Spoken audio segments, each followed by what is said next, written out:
नमस्कार। आज जो वीडियो मैं लेके आया हूँ वो है टेंस का। टेंस यानी काल।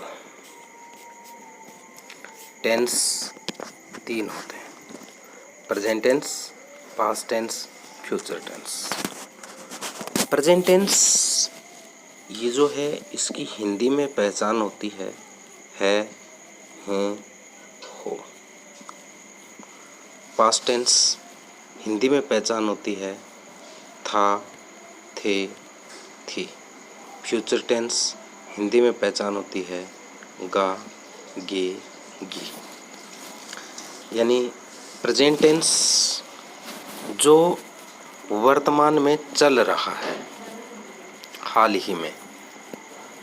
पास्ट टेंस जो बीत गया है। फ्यूचर टेंस जो आने वाला है। हर टेंस के 4 भाग होते हैं। There are 4 parts of each tense. पहला इंडेफिनिट या सिंपल, दूसरा कंटिन्यूअस या प्रोग्रेसिव, तीसरा परफेक्ट और चौथा परफेक्ट कंटिन्यूअस टेंस।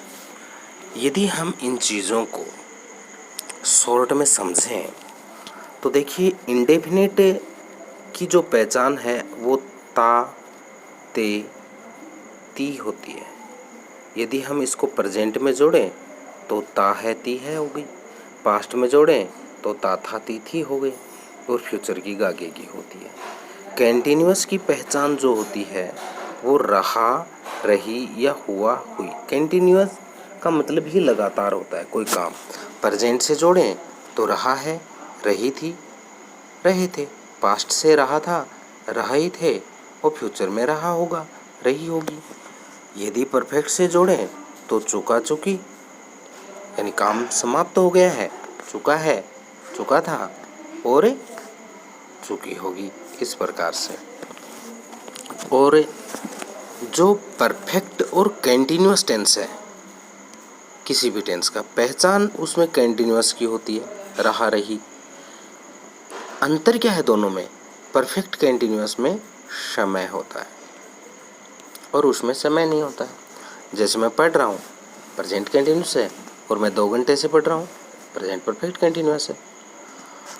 अब बात कर लेते हैं प्रत्येक टेंस में हम एम बी की। देखिए, इंडेफिनिट या सिंपल की बात करें तो सभी में फर्स्ट फॉर्म आती है। सिर्फ पास्ट इंडेफिनिट के जो सिंपल सेंटेंस यानी जिनमें न तो नहीं का प्रयोग है न पर्सन पूछा गया है, उसमें सेकंड फॉर्म आती है। फ्यूचर में फर्स्ट फॉर्म आती है। और कंटिन्यूअस नाम जहाँ आ गया, चाहे अकेला कंटिन्यूअस हो चाहे परफेक्ट कंटिन्यूअस हो, वहाँ आती है फर्स्ट फॉर्म के साथ में आईएनजी। और परफेक्ट है उन तीनों में आती है थर्ड फॉर्म। ईजी सा तरीका है इसको याद करने का।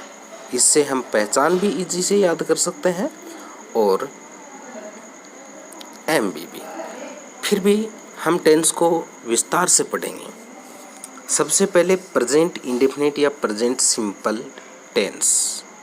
पहचान होगी, हिंदी वाक्यों के अंत में ता है, ती है, ते है आदि शब्द आते हैं। एमबी इसमें आएगी फर्स्ट फॉर्म। एचवी सिंपल जो सेंटेंस है यानी साधारण वाक्य जिसमें न तो नहीं का प्रयोग होता है न पर्सन, उसमें कोई एचवी नहीं आती। करना क्या होगा सिंपल सेंटेंस में?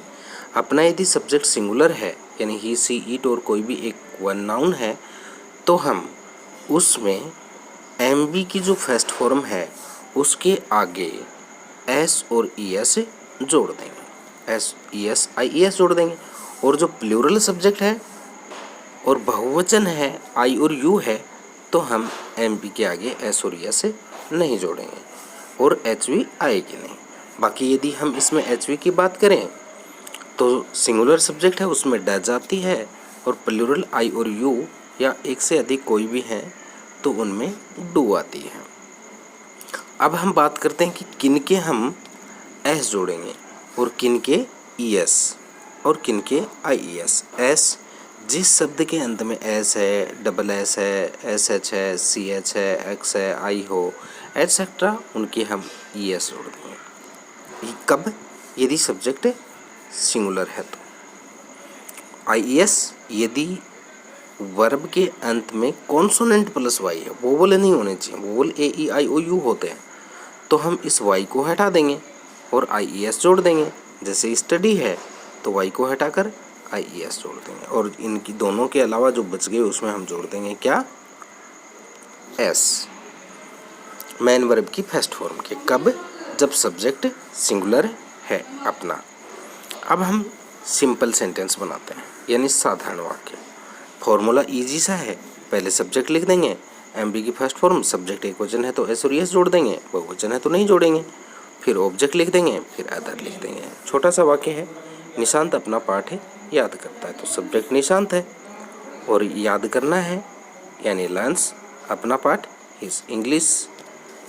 एक बहुत ही सेंटेंस में कुछ बच्चे सोचते हैं बड़ा टफ है, टफ नहीं है। सब्जेक्ट लिखो और उल्टा चल पड़ो, सेंटेंस कितना भी बड़ा हो ऑटोमेटिक सही हो जाएगा, फॉर्मूला याद करने की ज़रूरत ही नहीं है। जैसे मैं हमेशा घूमने जाता हूँ, आई, और हमेशा कहते हैं ऑलवेज, और जाता हूँ वो घूमने के लिए फॉर वॉकिंग। उल्टा चल के देखते हैं, आई जाता हूँ, गो घूमने, फॉर वॉकिंग हमेशा डेली, लास्ट में डेली आएगा। ऐसा हम ऑड वर्ब में पहले पढ़ चुके हैं। ये सिंपल सेंटेंस थे। अब हम देखते हैं इसके नेगेटिव सेंटेंस। नेगेटिव यानी जिसमें नहीं का प्रयोग किया जाता है। तो फॉर्मूला इजी सा है, पहले सब्जेक्ट लिख देंगे, डू और डज एच भी आ जाएंगे, फिर नोट लगा देंगे, MB की फर्स्ट फॉर्म लिख देंगे, ऑब्जेक्ट लिख देंगे और अदर लिख देंगे।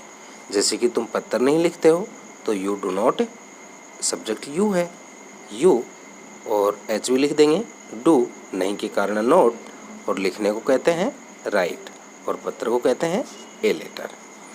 वह काम नहीं करता है तो वह ही, लड़का है तो ही, एक वचन है डज नॉट, और काम करने को वर्क।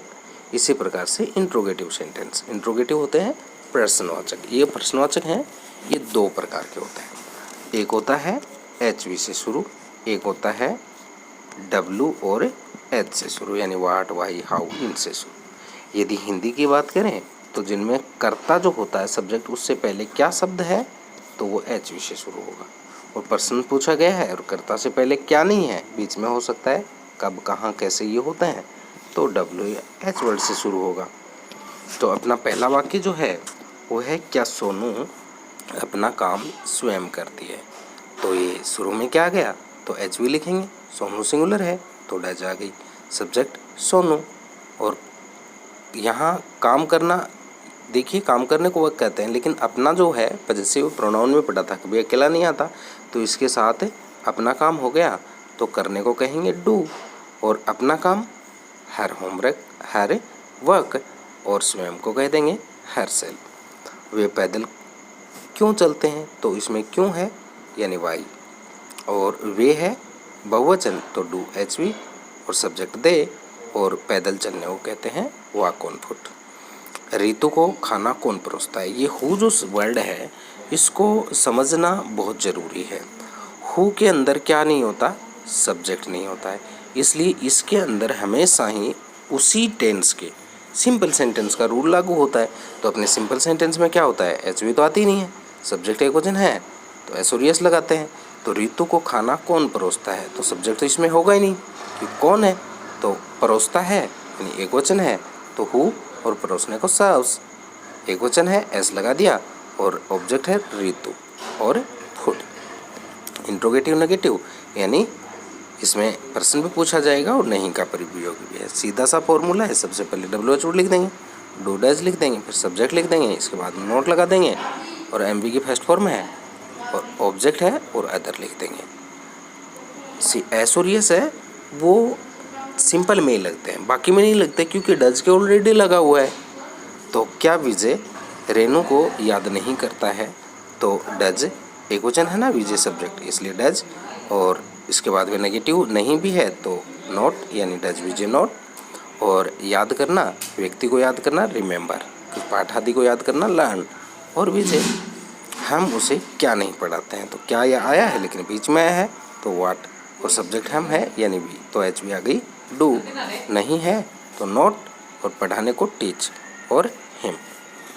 देखिए हर कंपटीशन में, हर 10th क्लास में 8 प्रश्न आते हैं टेंस के, एडवर्ब्स के, और जब भी हमें रिक्त स्थान ब्लैंक्स भरना होता है तो हम उसमें एच वी भरते हैं, और इस एच वी के अनुसार भरते हैं हम एम वी। प्रेजेंट इंडेफिनिट का साधारण वाक्य है तो एच वी तो आएगी नहीं, तो एम वी का रूल याद कर लेंगे। एक वचन सब्जेक्ट है तो एस और एस लगा देंगे, बहुवचन है तो नहीं लगाएंगे, और यदि नेगेटिव है, एक वचन है तो डज नॉट लगा देंगे, और बहुवचन है तो डू नॉट लगा देंगे, प्लूरल सब्जेक्ट है तो इस टेंस में, क्योंकि जब परीक्षा में आता है तो हिंदी में तो आता नहीं है कि पहचान हम देख लेंगे ता है ती है, तो कौन कौन से ऐसे वर्ड हैं जो हमारी मदद करते हैं कि बताने में कि ये कौन सा टेंस है।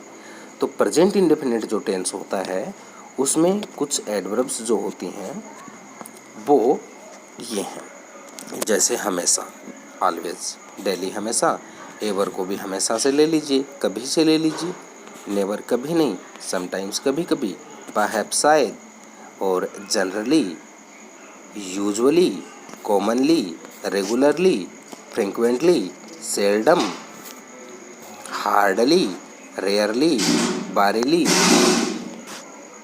स्केर्सली, ऑफन, और ये है ऑन संडेज, ऑन मंडेज, इस प्रकार से और भी हैं इसमें।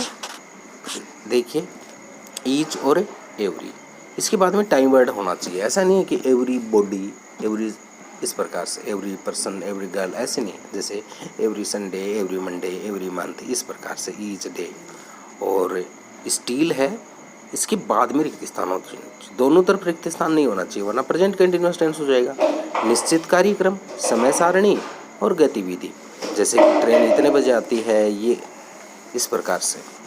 पूर्व निर्धारित भविष्य के कार्यक्रम, जैसे कि पहले से निर्धारित कार्यक्रम हो जाते हैं, जैसे पीएम कहाँ जाएगा, सीएम कहाँ जाएगा, इस प्रकार से। समाचार पत्रों की हेडलाइंस हैं, रेडियो पे आने वाली कमेंट्री है। ओपन कंडीशन सेंटेंस, ये हम कंडीशनल सेंटेंस में अच्छी तरह से पढ़ेंगे।